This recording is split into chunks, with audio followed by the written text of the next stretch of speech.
RetroDaze. When summer rolls around and the days get unbearably hot, there were precious few things that would keep us cool as kids in the 70s, 80s, and 90s. We could head to the local park and jump through those floor-mounted sprinklers, loiter in the video rental store, play a few rounds of Street Fighter II at the corner store, or vegetate in the air conditioning if we were lucky enough to have one. Inevitably, though, we'd hear the tinkling summer music of the ice cream truck, reminding us that the best and tastiest way to loosen the sun's fiery grip was by buying a treat from the ice cream man. Let's scan that endlessly fascinating ice cream truck menu and pick a few of the best for this sweltering summer day.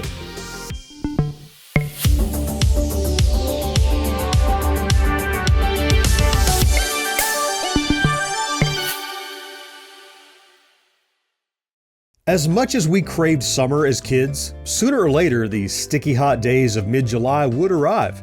You know the ones. When even the thought of picking up a basketball or walking to the park caused streams of sweat to pour out from under your baseball cap, turning you into a human sprinkler.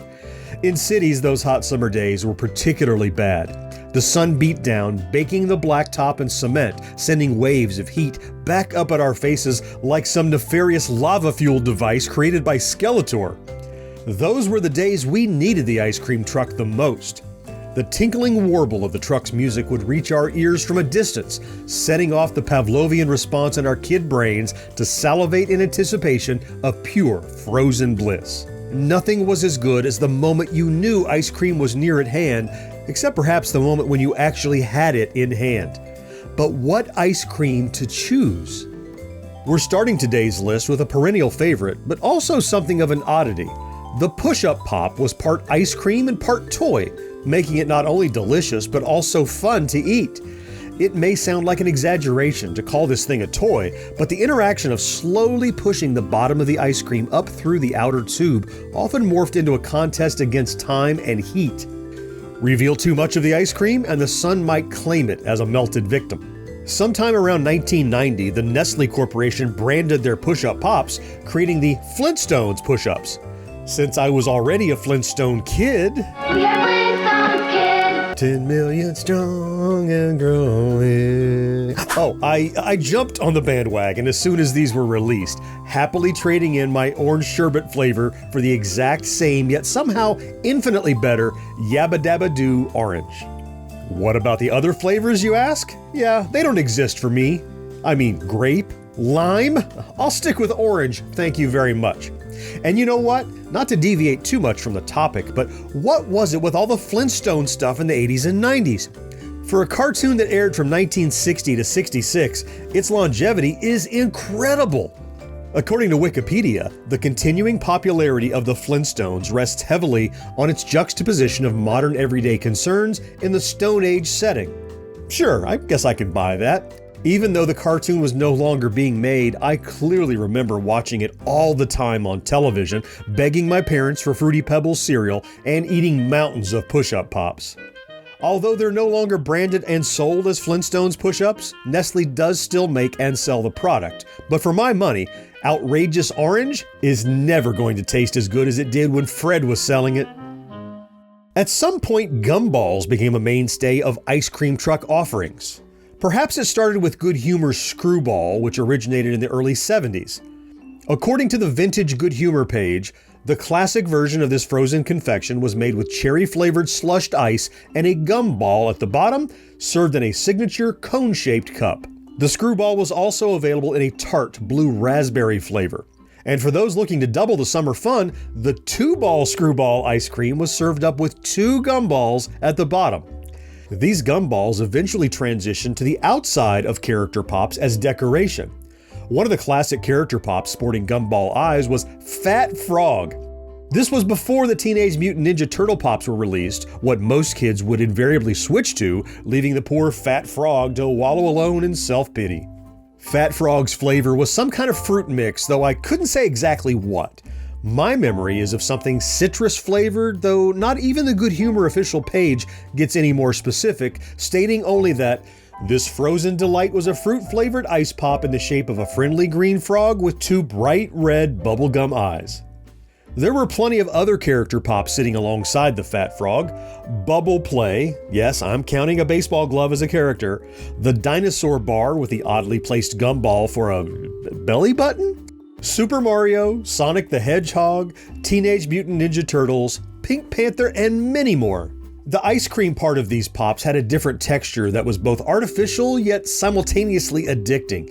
You just knew this wasn't real ice cream, but you didn't care as you took another giant bite of Bubble-O Bill's face and munched on his bubblegum nose.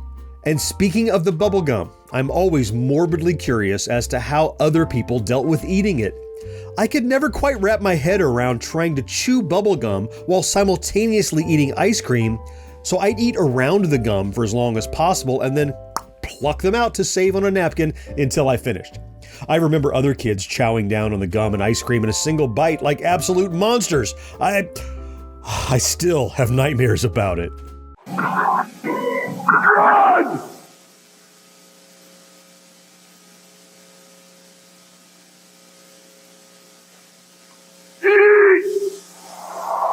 Another ice cream truck favorite of many was the WWF Superstars of Wrestling ice cream bars, which came out in 1987 and was produced by the Gold Bond Ice Cream Company.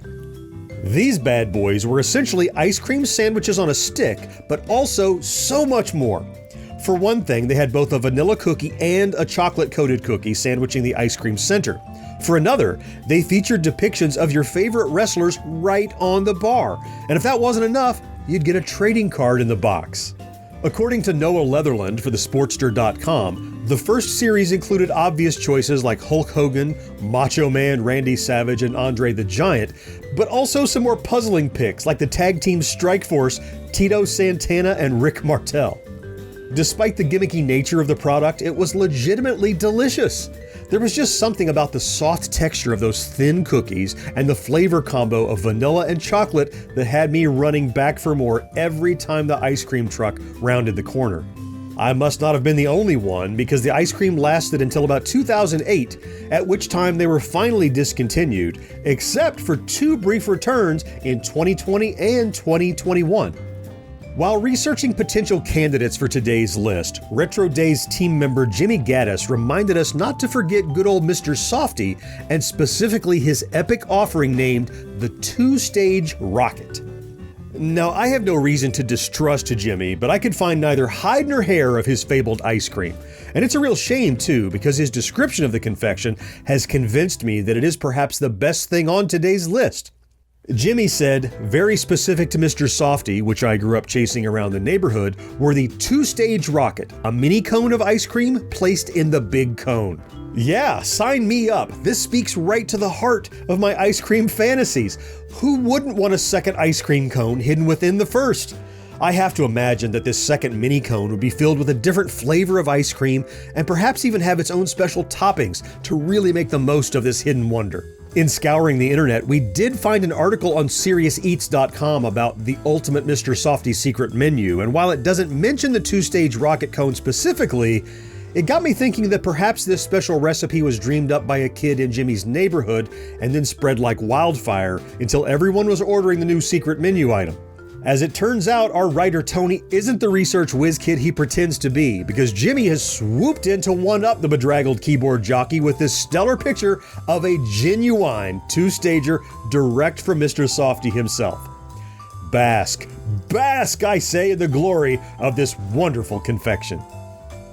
I first heard about the now legendary Vampire's Deadly Secret Pops from Dinosaur Dracula's blog back in 2016. At first glance, I was sure this was a fake product mock-up created by some horror-obsessed, Halloween-loving misfit who scrawled their fever dream onto a page and let it loose in the wilds of the internet. Of course, I now know that these things actually existed, and they even have an official page on the Good Humor website where they describe it as a black cherry ice pop hiding a secret, gooey, and delicious cherry sauce center. Dinosaur Dracula also reported that while there was a version named Vampire's Secret sold in stores, the one sold on the ice cream truck was Vampire's Deadly Secret, which had the form factor of a creamsicle rather than the popsicle shape of the store-bought variety. The press copy even goes out of its way to tie the frozen dessert to Halloween and summer. Once upon a time, there was an ice cream truck treat that was perfect for summertime, Halloween time, and any time. Yet, deep down, I know this was probably the true downfall of Vampire's deadly secret. Most kids just weren't thinking about autumn and Halloween during the summer because autumn meant school, and who the heck wanted to think about school when there was ice cream to eat, pools to swim in, and roller coasters to ride? Oh, our staff writer is defiantly shaking his head and frowning like a petulant child, but he's just sad he missed out on these insanely cool ice pops when they were still available. Tough luck, Tony. The true delight of the ice cream truck wasn't only the convenience of ice cream delivered to your neighborhood, but the seemingly unlimited selection of sweet treats. It felt like you could order something different every day of summer and still have choices left come fall. Now, while I know I'm being hyperbolic, I also know that this is exactly how it felt to us when we were young. There was always more. Another hill to ride our bikes over, another day of summer, another ice cream to try. So let's do something different today. Let's get a little slice of our childhood summers back and tell me this. What new ice cream are you gonna try this summer?